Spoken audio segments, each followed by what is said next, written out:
السلام عليكم، مرحبا بكم مطبخ فاطمة زهراء أم عيار. كنتمنى تكونوا بخير وعلى خير في احسن الاحوال. عواشركم مبروكه بصحيحه وسلامه وباش ما تمنيتوا يا رب. مرحبا بكم معايا في فيديو جديد. اليوم ان شاء الله نحضر معكم حلوى ديال التمر اللي كتجي من اروع ما يكون ولذيذه بزاف بزاف، واللي ما كنقدروش يجي شي عيد ونبقاو بلا حلوى ديال التمر. ضروري من الحلوى ديال التمر في مائدات ديال الحلويات ديال العيد. ضروري حلوى ديال التمر تكون حاضره في المائده.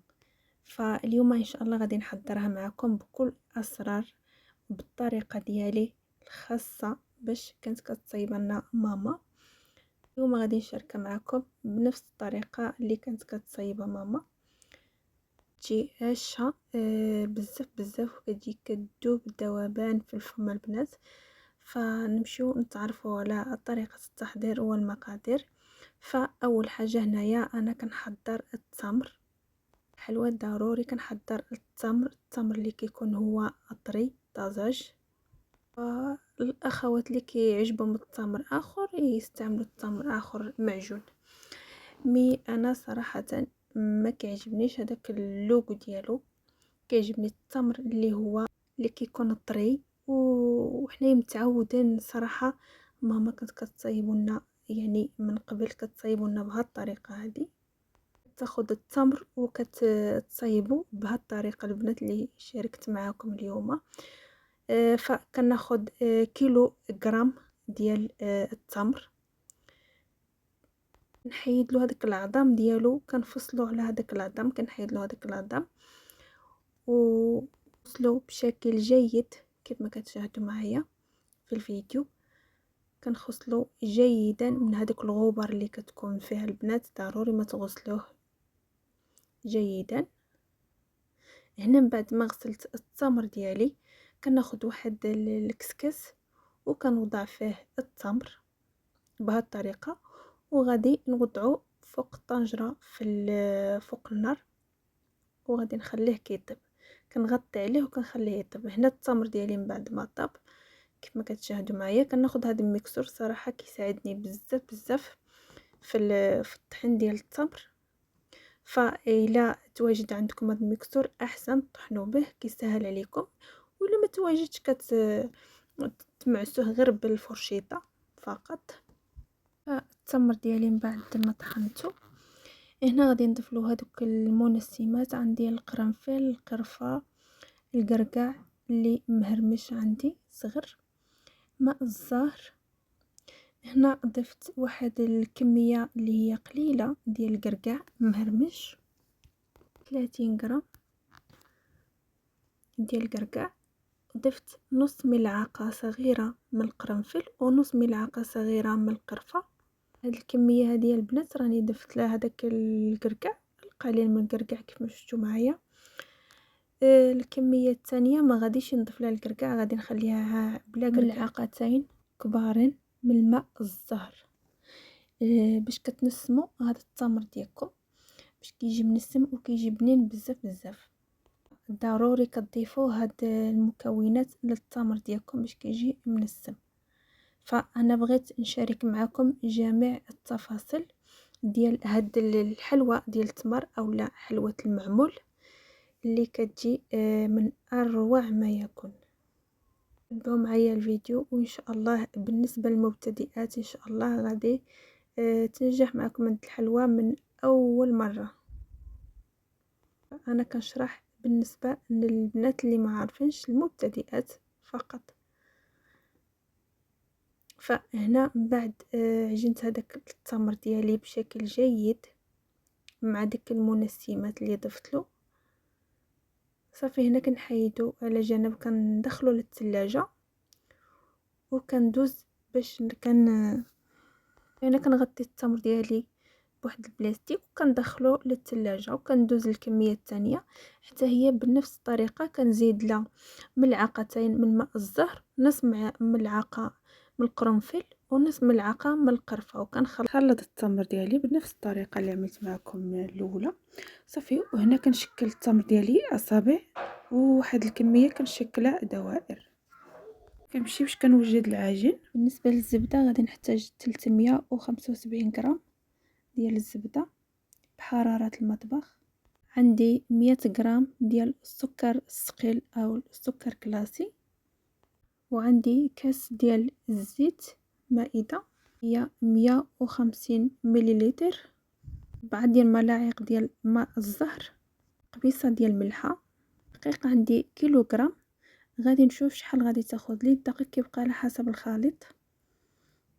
هنا في واحد الاناء كنوضع ديك 375 غرام ديال الزبده بحراره المطبخ، كنأكد عليكم، مع كنضيف مع هذاك كاس ديال علبه ديال الزيت اللي هي 150 مليلتر ديال الزيت، مع 100 غرام ديال سكر كلاسي او السكر الثقيل والسكر الناعم، كاس ديال العلبه. كنضيفوه على هذيك الزبده وكنخدموا هذيك الزبده بشكل جيد كيف ما كتشاهدوا معايا بهذه الطريقه.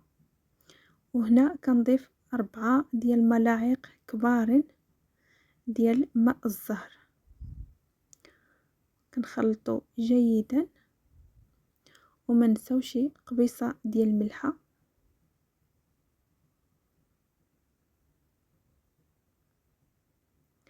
كنخدموا ديك الزبده ديالنا.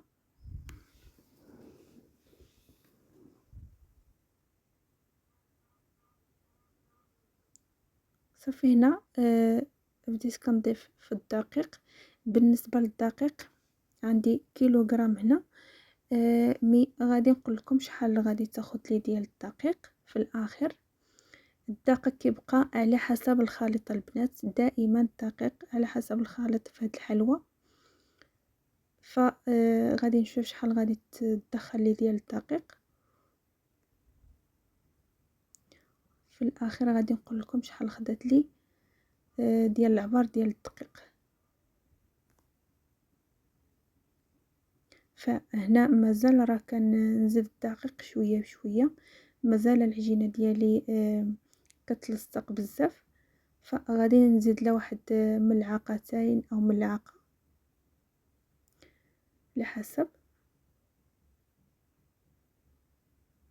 صافي هنا جمعت العجين ديالي.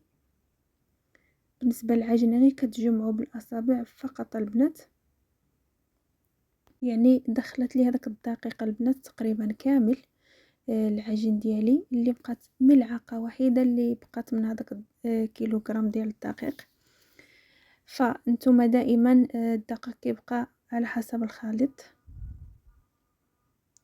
صافي هنا من بعد ما شكلت هذاك التمر ديالي حيدته على جنب. هنا دوزت كنشكل في العجين ديالي. كتاخذ واحد القطعه اللي هي دائريه وكتقطعوا بها العجين ديالكم بعد ما كتلقوها.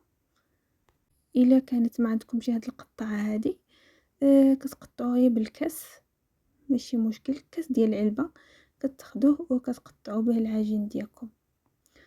صافي. وبالنسبه للحلوى كتبقى على حسب الذوق، بغيتو تعملوها كبيره بغيتو تعملوها صغيره، كيبقى على حسب نتوما اش كتبغيو، واش الحلوى كبيره ولا صغيره.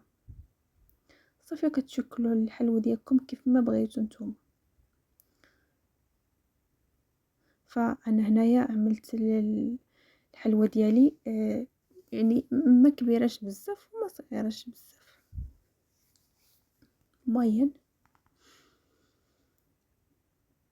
فهنا كناخذ هذاك التمر وكنوضعو في العجين، وكنحاول كنسد العجين ديالي وكنقاد هذيك الحلوى ديالي بهذه الطريقه. وضروري مع الدقيق. هنا دوزت غادي نقش الحلوى ديالي.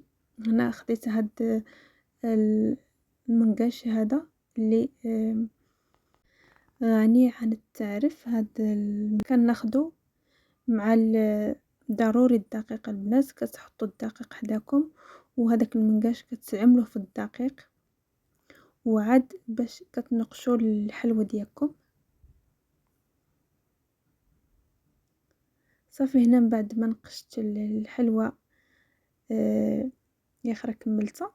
دوزت هنا للشكل الثاني. الشكل الثاني البنات هادو غادي نعملهم دائريين بهذا الشكل البنات. ها الحلوى ديالي البنات اللي نقشت،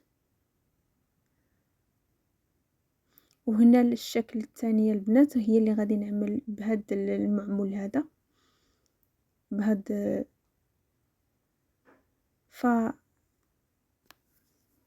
طريقة كتبقى هي اسهل طريقة بالنسبة للحلوى ديال التمر البنات. هاد المعمول هذا اللي ساهل بزاف بزاف، فكيبقى على حسب البنات واش كيتوفر عندهم هاد الطابع. الحلوى ديالي هنا من بعد ما دخلتها الفرن 170 درجة ديال الحرارة من الفوق ومن التحت. في كتحمر الحلوى ديالي غير شويه فقط. نحاولوا الحلوى ديالنا ما نحمروهاش بزاف، حيت هاد الحلوى ما كتبغيش تحمر بزاف، غير شويه فقط البنات. كيف ما كتشاهدوا معايا، كيف ما كتشوفوا معايا في الفيديو، راه ما محمرش بزاف البنات. هانتوما كنقرب لكم شوفوا، راه يعني ما محمرش بزاف. صافي هنا الحلوى ديالي ضروري خليتها حتى بردت مزيان. عاد كندوز باش كنلويها في السكر الثقيل. السكر ضروري ما كتصفيوها من قبل. الحلوى تكون بارده مزيان مزيان البنات. انا هنا راه دازت عليها 3 ديال الساعات البنات. وعاد باش هنايا جيت هنا كنعمل لها داك السكر الناعم كيف ما كتشوفوا معايا. كنوضعها في هذاك السكر الناعم، كنغطسها في داك السكر، وكنحاول كنحيد ديك الزوائد ديال السكر اللي كيبقاو، باش هذيك النقشه ديال الحلوى ديالنا كتبان، كيعطيها واحد المنظر اللي هو جميل.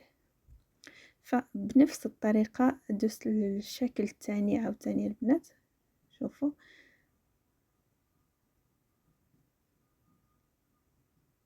كنعملها في هذاك السكر، وكنحاول نحيد ديك الزوائد بيدي، وفي نفس الوقت كيدخل هذاك السكر في هذوك النقشات، فكيجي المنظر ديالها رائع. فكان هذا هو الشكل النهائي اللي تحصلت عليه البنات، اللي هي حلوة التمر وحلوة المعمول.